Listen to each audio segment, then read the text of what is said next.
Eu convido a igreja a abrirmos a palavra de Deus em Lucas, capítulo 8.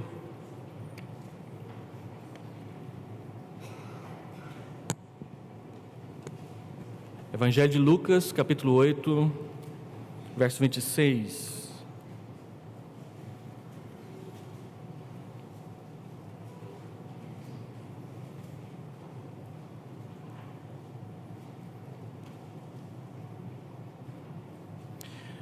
Depois da tempestade, então rumaram para a terra dos Gerazenos, fronteira da Galileia.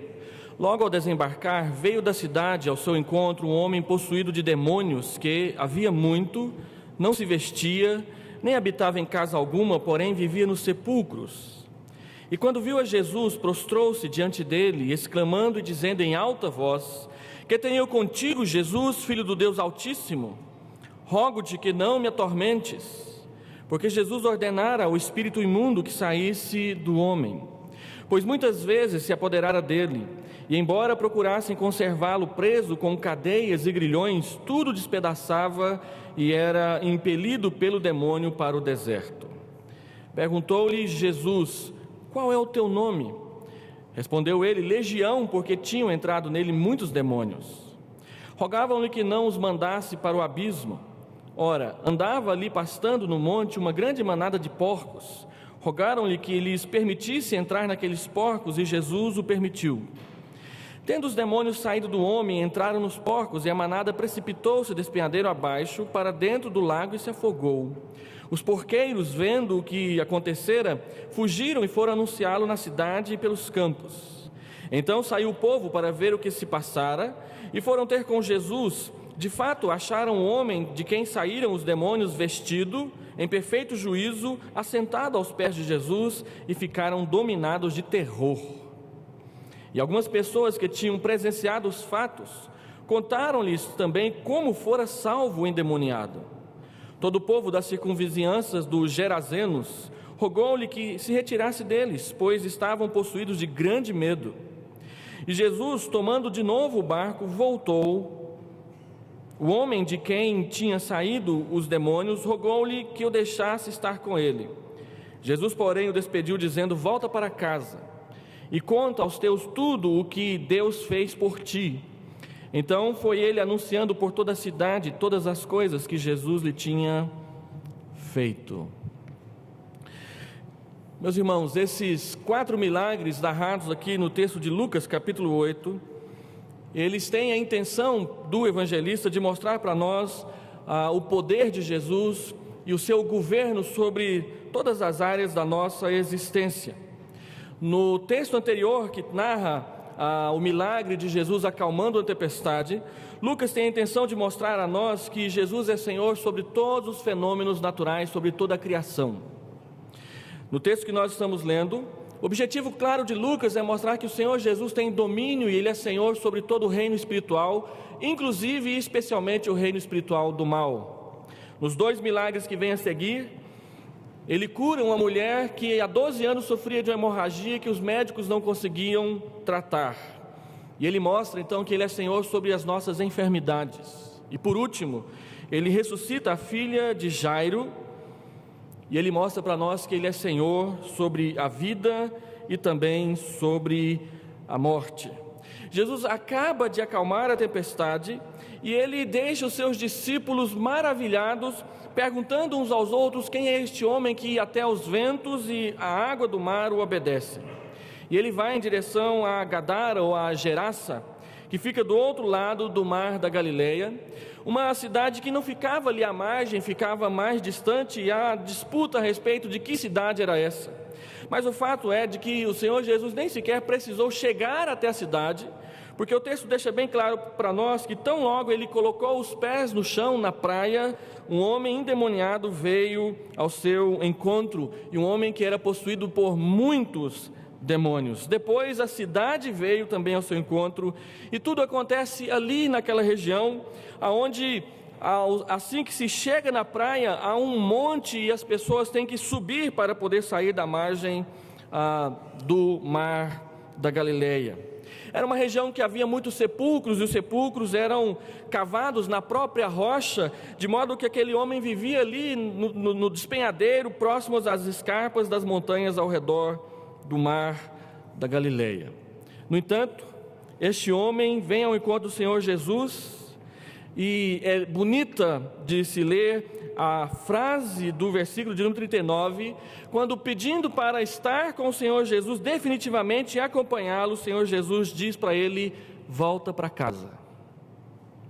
Se os irmãos observaram bem na leitura, vão perceber que uma das primeiras coisas que é ditas a respeito deste homem é que já havia muito tempo que ele não morava em casa alguma, e para que a sua restauração fosse plena, o Senhor Jesus diz: você precisa voltar para sua casa, você precisa se reencontrar com os seus, e a partir de lá você precisa começar a dar seu testemunho. E eu queria conversar um pouco com os irmãos a respeito desse voltar para casa que o Senhor Jesus propõe a este homem, olhando esse texto de 3 ângulos, da forma mais simples e rápida possível. Primeiro, nós temos o quadro de um homem com a sua vida completamente dominada e destruída pelos demônios. Um homem que, conforme diz o texto, é possuído por uma legião, e ele chama a si mesmo deste nome. Uma legião de soldados romanos possuía em torno de 6.000 soldados, e era também um exército de ocupação que ficava para controlar as cidades que foram conquistadas pelo Império Romano. Portanto, ao dizer para Jesus que ele se chama legião, ele está dizendo: eu conquistei esse terreno e não abro mão dele. E se nós observarmos um pouquinho melhor a vida deste homem, vamos perceber que todos os seus valores referenciais estavam destruídos. O texto diz que ele se aproxima do Senhor Jesus completamente nu, não se vestia mais. Ele não tinha casa, ele vivia nos sepulcros, deixou o convívio dos vivos para o convívio dos mortos. Observe também que ele não tem juízo. Versículo 32 diz que quando o Senhor Jesus expulsa dele os demônios, ele se assenta em perfeito juízo aos seus pés. E a palavra juízo, aqui no texto, ou sem juízo, é exatamente, ele havia se tornado um homem louco. Marcos capítulo 5, versículo 5, diz que ele gritava continuamente, de dia e de noite, pelas ruas da cidade, atormentando as pessoas. Parecido com um motoqueiro que todo dia, 11h30, meia-noite e meia, 1h30, 2h30, passa na porta de casa, com uma buzininha chata toda a vida, dizendo que está vigiando a casa das pessoas. Dá vontade de jogar um tijolo na cabeça dele. E eu acho que é isso que as pessoas tinham vontade de fazer quando esse homem passava pelas ruas gritando e jogando coisas para tudo quanto é lado. A Bíblia também diz em Marcos que ele pegava pedras e ficava batendo no seu próprio corpo para se machucar o tempo inteiro. Portanto, embora ainda estando nu, ainda estava todo machucado e mal cheiroso o tempo inteiro. Vivia uma vida solitária porque o demônio constantemente o impelia para o deserto, a fim de fugir daqueles que queriam prendê-lo para que ele ficasse imobilizado. E por último, o texto diz que já fazia muitos anos que era assim. Todos os dias, todas as noites, o tempo inteiro, atormentado continuamente por demônios. E era violento, porque quando as pessoas o agarravam e o amarravam nas mãos e nos pés, ele quebrava tudo. E as pessoas tinham medo dele, ao ponto de não quererem tê-lo por perto e não se importarem com ele, deixando que ele vivesse de fato à margem da sociedade. Este é o quadro, esta é a pessoa, é este que Jesus vai mandar de volta para casa depois. Depois nós olhamos como que o Senhor Jesus trata com este homem. Primeiro o Senhor Jesus manda que o demônio vá embora. E o texto então nos narra uma resposta do demônio na pessoa daquele homem. Depois o Senhor Jesus pergunta o seu nome, e se os irmãos prestarem atenção no texto, o Senhor Jesus não está perguntando para o demônio o seu nome, o Senhor Jesus está perguntando para o homem o seu nome. Toda a narrativa mostra que o Senhor Jesus está tratando com o homem e não com Satanás. Com Satanás ou com os demônios que estavam nele, o Senhor Jesus tem apenas uma palavra: vá embora. Nós que olhamos a televisão e vemos os pastores do nosso tempo conversando, dialogando, trocando ideias com Satanás, até perguntando se a igreja do vizinho tem mais demônio que a dele, porque a dele é que é a boa, essas coisas todas, e tudo baseado nessa experiência aqui, por uma simples falta de atenção ao que o texto diz. O Senhor Jesus não conversa com Satanás. O Senhor Jesus pergunta para o homem: qual é o seu nome? E como aquele homem está completamente dominado por Satanás, Satanás responde, mas Jesus não está lhe dando atenção. Porque o objetivo do Senhor Jesus é exatamente mostrar para aquele homem e despertar naquele homem um senso de que ele ainda está lá. E de que Satanás não pode de forma alguma tomar completamente posse daquilo que é feito à imagem e semelhança de Deus. E é por isso então que o Senhor Jesus o liberta, e ele manda que os demônios o deixem. É interessante como que na narrativa de Lucas, tem hora que ele fala de demônios, e tem hora que ele fala de demônio. E ele mostra que o Senhor Jesus restaura na vida deste homem tudo que ele perdeu, e toda a narrativa que ele faz ao mostrar a chegada do homem até Jesus, ele agora a faz de novo depois que Jesus manda o demônio embora. Era um homem cheio de demônios. O texto diz que ele agora está livre dos demônios. Era um homem que andava nu. O texto diz que agora ele está vestido e assentado no seu perfeito juízo aos pés de Jesus, assim como Maria lá em Lucas capítulo 10 se assentou aos pés de Jesus para escutar o seu ensinamento. Era um homem que não tinha lugar para morar, e o Senhor Jesus diz: volta para casa, vai para a sua família. Só que ao voltar para a sua família, ele não volta mais embrutecido, cheio de ferocidade, mas ele volta em pleno e perfeito juízo, pois o Senhor Jesus lhe restaura a vida, lhe restaura a alma, e as próprias pessoas da cidade dizem no verso 36, que aquele homem estava salvo. É interessante quando a Escritura escolhe essa palavra para falar a respeito dos milagres de Jesus, porque a palavra salvo é a mesma palavra que é aplicada à salvação no sentido de perdão dos pecados, não é outra palavra. O correto, se é que nós podemos dizer que ser endemoniado é uma enfermidade, então ele diria: ele está curado, mas o texto diz: ele está salvo.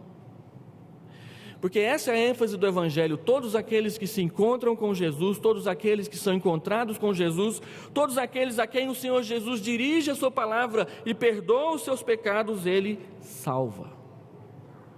E Ele livra o homem do domínio de Satanás, porque a Bíblia também constantemente diz que um dos objetivos da vinda do nosso Salvador e da sua encarnação foi livrar os homens do poder do diabo. Hebreus capítulo 2... E também em Atos capítulo 26, o apóstolo Paulo diz que ele veio para nos livrar do poder do diabo. E isso diz respeito à salvação. Portanto, quando pessoas são libertas do domínio de Satanás e elas se rendem a Jesus, elas são salvas. E ao pedir ao Senhor Jesus: deixa eu ir com o Senhor, ele diz: não, volte para casa. Diga para os seus o que foi que Deus fez por você. É interessante que o texto não diz: diga o que Deus fez em você, mas diga o que Deus fez por você, para você. E essa é a raiz da palavra testemunhar, da expressão testemunhar. Eu vou dizer o que Jesus fez para mim, o que Ele fez por mim. Ele se entregou por mim, Ele cuidou de mim, Ele me libertou, Ele me livrou, Ele me salvou. E é isso que é evangelizar, é isso que é dizer as boas novas, falar o que Deus fez por nós. E por último, em último lugar, qual é a conclusão?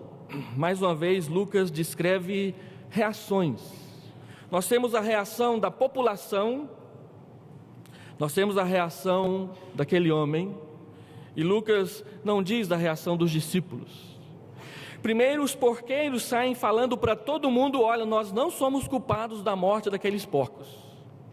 E a palavra anunciar, que é dita aqui no versículo 34, é a mesma palavra que o Senhor Jesus usa para dizer àquele homem: anuncia aos da sua casa o que Deus fez por você. Eles têm um evangelho para pregar, mas o evangelho deles não é a boa nova, é o evangelho da morte, da destruição e do prejuízo. Porque para o mundo lá fora é assim que eles interpretam a libertação e a salvação. Eles dizem que aqueles que vêm na igreja vêm para ter prejuízo. E eu sou pastor, eu sei de quantas coisas as pessoas me chamam. De malandro a bandido, já fui chamado de tudo nessa minha vida em 21 anos de pastorado.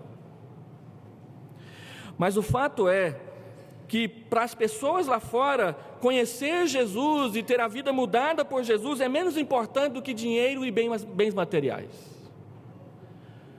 No entanto, o Senhor Jesus deixa bem claro que uma vida salva, livre e reintegrada à sua família vale muito mais que uma manada de porcos, provavelmente 2.000 porcos. O que vale uma alma? A palavra de Deus diz que vale muito mais do que as coisas que nós damos valor. Talvez aquilo que você dá valor não seja uma fazenda cheia de gado, talvez seja só o seu carro, talvez seja só a vidinha que você tem dentro da sua casa, talvez sejam os seus sonhos e projetos. E o Senhor Jesus, quando Ele muda as coisas, Ele muda tudo.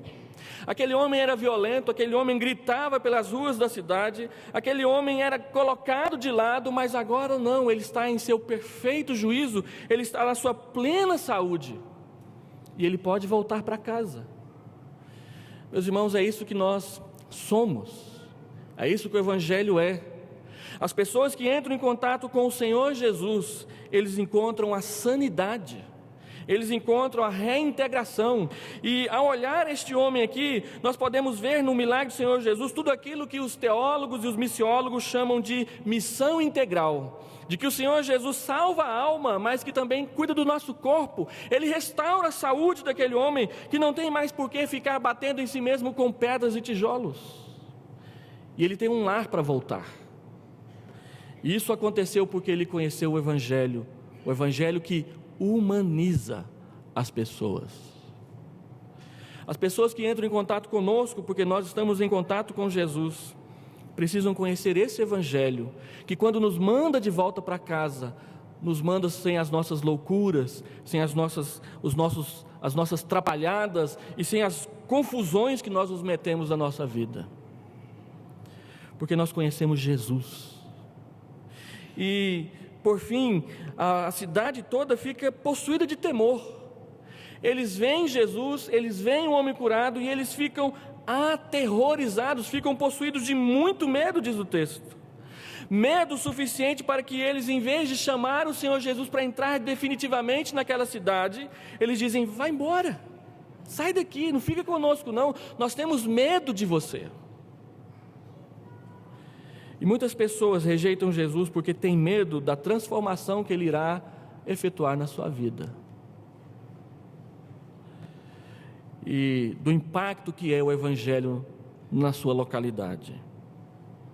Eu conheço pessoas que vieram para a igreja, passaram um tempo conosco, mas o que elas queriam não era o Senhor Jesus, elas queriam um casamento restaurado, por exemplo. Então, para salvar o casamento, vieram para a igreja e ficaram por um tempo. E de repente, um dos cônjuges começa a conhecer Jesus e levar o Senhor Jesus a sério. E o outro se afasta, dizendo: não era isso que eu queria, eu só queria você de volta em casa, eu não queria você crente, orando, adorando, servindo a Deus. Mas o Senhor Jesus, quando nos chama, Ele nos chama para nos comprometermos integralmente, porque Ele se compromete conosco integralmente. Ele se comprometeu tanto conosco que Ele se encarnou e veio andar entre nós. E então a reação do homem, ele diz: eu quero te seguir. E o Senhor Jesus diz: não, volta para casa, conte para os seus o que aconteceu. E o texto diz que ele voltou e contou não só para os seus, ele contou para a cidade inteira. E ao fazer isso, nós vemos aqui mais uma prova da bondade e da misericórdia do Senhor para com aquele pessoal, porque eles mandaram Jesus embora, e Jesus foi embora, mas Ele deixou ali um representante. Ele disse: eu vou, mas você fica. E fale de mim para eles. E o texto diz que ele ficou e ele falou. E um dado interessante que não pode passar despercebido é que essa região de Gadara, de Gerasa, é uma região gentílica ali dentro do Império Romano, nas proximidades da Palestina. É a primeira vez que o Senhor Jesus faz um ato fora da Judeia e da Galileia, estando no meio de pessoas que não são judias. Ele está entre os gentios. E ele envia aquele homem para os gentios, porque o evangelho do Senhor Jesus não é só para os judeus, o evangelho do Senhor Jesus é para todos, e ele manda-nos a eles para pregar esse evangelho. E essa é a mesma linguagem que Lucas vai utilizar depois no livro de Atos. Primeiro o homem volta para sua família, depois em toda a Judéia e Samaria e Jerusalém, e por fim até os confins da terra. E eu termino fazendo algumas aplicações. Primeira, aqueles que reagem com medo do evangelho, aqueles que, sendo alcançados pelo evangelho, reagem com gratidão e com o desejo de testemunhar. A pergunta é: qual é a minha reação particular a esse evangelho que às vezes de forma tão inesperada e aterrorizante muda a vida das pessoas? Um homem completamente deixado de lado pela sociedade, a sociedade desistiu dele, mas o evangelho o alcançou. Às vezes, meus irmãos, nós nos somamos a que grupo? Aqueles que querem ajudar a sociedade a ser melhor, ou aqueles que querem deixar tudo para lá e dizer: Senhor, volta logo porque eu não aguento mais? Mas o Senhor Jesus vem e Ele vai tocando naquilo que a sociedade tem de pior. E aquilo que o Senhor Jesus toca, Ele transforma. De modo que nós que somos seus representantes, e o texto quer mostrar para nós que todos os desafios que o Senhor Jesus enfrentou, nós enfrentaremos também. Ele nos chama então a ser bênção para os marginalizados, para os loucos da sociedade. Isso é tão claro porque quando termina o capítulo 8 e inicia o capítulo 9, o Senhor Jesus, tendo convocado os 12, deu-lhes poder e autoridade sobre todos os demônios para efetuar curas. O Senhor Jesus cura, o Senhor Jesus acalma a tempestade, o Senhor Jesus expulsa demônios, Ele ressuscita uma menina e Ele diz para os seus discípulos, para os seus apóstolos: agora eu dou a mesma autoridade para vocês. Esse é o nosso desafio, irmãos. Se o Senhor Jesus enfrentou os fenômenos naturais, em nome do Senhor Jesus nós os enfrentaremos para ser bênção. Se o Senhor Jesus enfrentou demônios, em nome do Senhor Jesus nós os enfrentaremos também para ser bênção. Se o Senhor Jesus teve que enfrentar enfermidades e pessoas em luto por causa da morte, Ele também nos envia para ser bênção para essas pessoas, em nome dEle, e nos dá autoridade, e nos dá poder para agir em seu nome e cuidar deles, porque Ele também cuidava. Isso não quer dizer que nós vamos dar conta de fazer tudo com todos, mas isso quer dizer que, em nome do Senhor Jesus, e por amá-lo e por obediência a Ele, faremos o que Ele colocar para nós fazermos, da melhor maneira possível. Segundo, o texto deixa bem claro que presenciar milagres não é suficiente para salvar as pessoas. Os templos evangélicos brasileiros estão lotados de pessoas que querem ver milagres. Nos últimos 10 anos, a nossa igreja cresceu de 15% para quase 30% nesse país. A nossa igreja, a Igreja Evangélica Brasileira. Mas nesse mesmo período, a violência no Brasil aumentou 283%.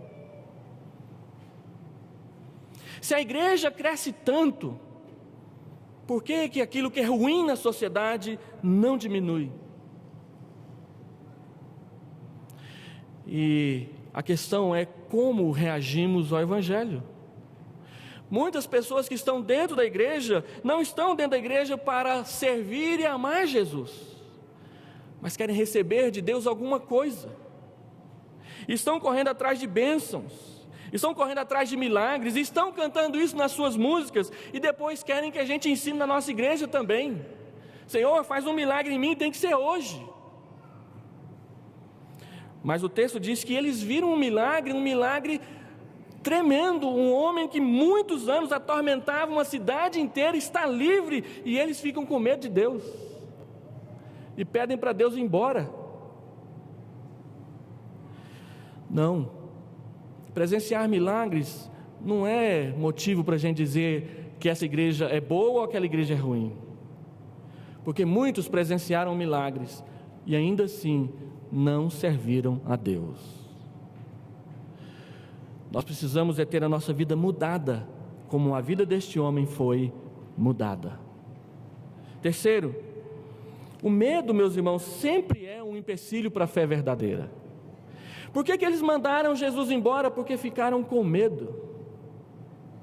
Assim como muitos de nós ficamos com medo quando alguém fala, lá na esquina tem um endemoniado.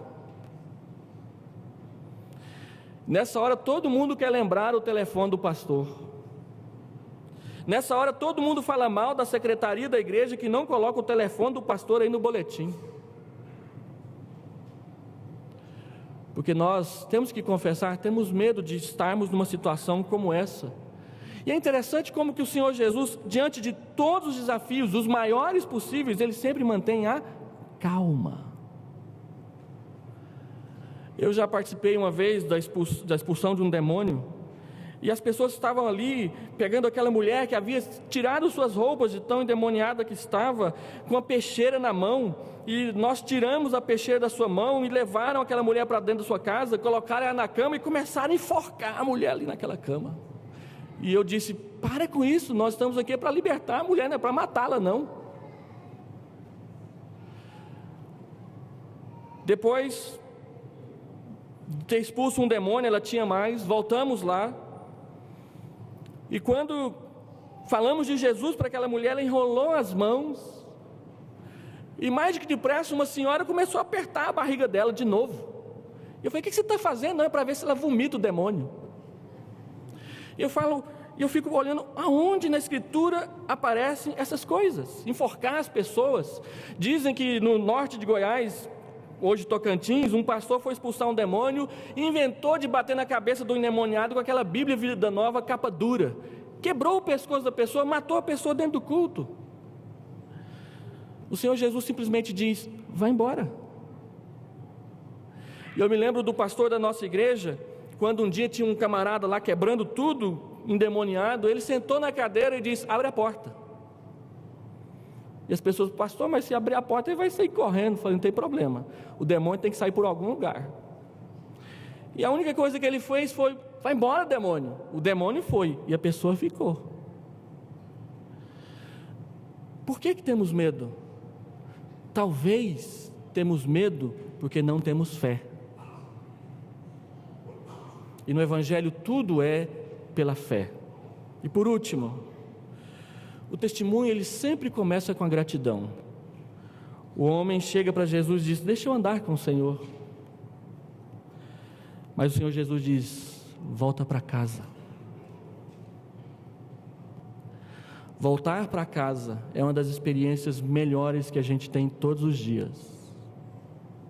Você tem um dia inteiro de trabalho, quando dá 6 horas você diz, eu vou para casa. E o Senhor Jesus diz, você não tem casa há muitos anos, volta para casa. E lá, diz o que aconteceu com você. Meus irmãos, daqui a pouco, depois da escola dominical, nós vamos voltar para casa. Alguns vão almoçar em algum lugar, coisa parecida, mas vamos voltar para casa. Lembre-se que casa no Evangelho é o lugar da família. Casa, família, casa no Evangelho é o lugar onde a gente pode viver o melhor que a gente tem. E o Senhor Jesus diz que a restauração começa no meio da casa, no meio da família. É em casa que as coisas começam a acontecer. Portanto, se há problemas, se há dificuldades, este Senhor, o Senhor Jesus é aquele que cuida de você, trata das suas feridas, restaura as coisas que você pensa que na sua cabeça são loucura. Ele é que manda embora todos os demônios, exatamente os verdadeiros que ficam atormentando as nossas almas. E nos manda para casa em paz. aquele homem não volta mais para os sepulcros gritando, ele volta para casa em paz e restaurado. Esse é o Evangelho, esse é Jesus. Vamos orar.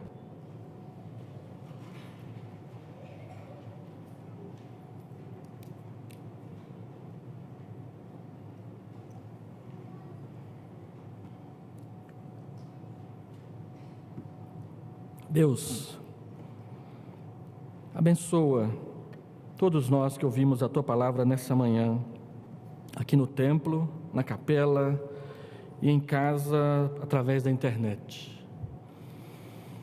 Coloca no coração a palavra do Senhor, pousada como semente que vai brotar, tendo do lado um rio que vai encharcar e vai molhar e vai regar essa planta por toda a vida. Ó Deus, se há alguém aqui nessa manhã precisando de restauração na sua alma, que o Teu Espírito abençoa e cura e cuida. Deus, cuida de nós para que possamos cuidar dos outros. Cura-nos, ó Pai, naquilo que precisa ser curado. Santifica-nos naquilo que precisa ser santificado, para que, obedecendo ao Senhor, amando ao Senhor, vivendo para a glória do Senhor, sejamos bênção na vida de todos aqueles que precisam, os que têm medo da criação, os que vivem atormentados pelo demônio e pelos demônios, aqueles que vivem no sofrimento das enfermidades e aqueles que vivem o luto e a morte. Que a Tua igreja, que é pequena luz refletindo a Tua luz, possa levar esta luz do Evangelho a esses corações e para estas vidas. É a nossa oração em nome de Jesus. Amém.